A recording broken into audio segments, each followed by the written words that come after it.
So you see, all I'm trying to say is that the basic common sense about the nature of the world that is influencing most people in the United States today, the fully automatic model, is simply a myth. If you want to say that the idea of God the Father with his white beard on the golden throne is a myth, in the bad sense of the word myth, so is this other one. It's just as phony and has just as little to support it as being the true state of affairs. Why? And let's get this clear. If there is any such thing at all as intelligence and love and beauty, well, you found it in other people. In other words, it exists in us as human beings.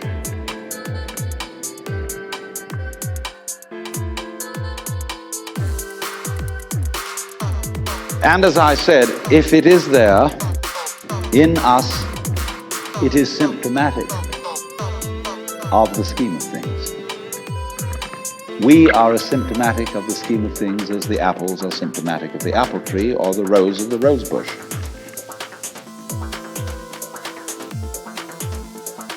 The earth is not a big rock infested with living organisms, any more than your skeleton is bones infested with cells. The earth is geological, yes, but this geological entity grows people. And our existence on the earth is a symptom of the solar system and its balances, as much as the solar system in turn is a symptom of our galaxy.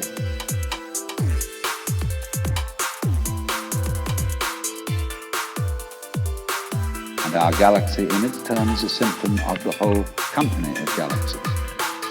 Goodness only knows what that's in. But you see, when as a scientist you describe the behavior of a living organism, you try to say what a person does. It's the only way in which you can describe what a person is. Describe what they do. Then you find out that in making this description, you cannot confine yourself to what happens inside the skin. In other words, you can't talk about a person walking unless you start describing the floor. Because when I walk, I don't just dangle my legs in empty space. I move in relationship to a room.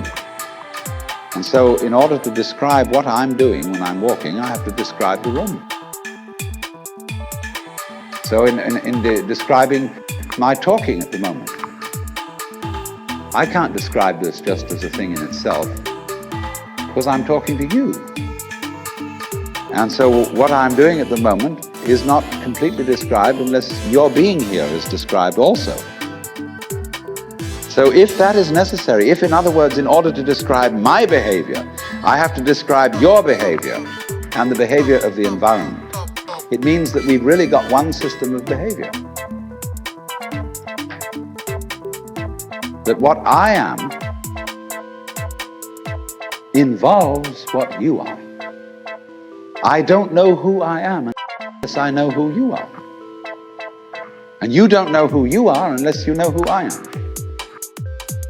There was a wise rabbi once said, if I am I because you are you, and you are you because I am I, then I am not I and you are not you. In other words, we are not separate. We define each other. We're all backs and fronts to each other. You know, you can't, for example, have two sticks. You lean two sticks against each other and they stand up because they support each other. Take one away and the other falls. They interdepend. And so in exactly that way, we and our environment and all of us and each other are interdependent systems. We know who we are in terms of other people. We all lock together. And this is, again and again, the serious scientific description of how things happen. And any good scientist knows, therefore, that what you call the external world is as much you as your own body. Your skin doesn't separate you from the world, it's a bridge through which the external world flows into you, and you flow into it. Just, for example, as a whirlpool in water, you could say, because you have a skin, you have a definite shape, you have a definite form. All right? Here is a flow of water, and suddenly it does a whirlpool. And then it goes on. The whirlpool is a definite form, but no water stays put in it. The whirlpool is something the stream is doing. And exactly the same way, the whole universe is doing each one of us. And I see you today, and I recognize you tomorrow, just as I would recognize a whirlpool in a stream. I'd say, oh yes, I've seen that whirlpool before. It's just near so-and-so's house on the edge of the river, and it's always there. So in the same way, when I meet you tomorrow, I recognize you, you're the same whirlpool you were yesterday. But you're moving.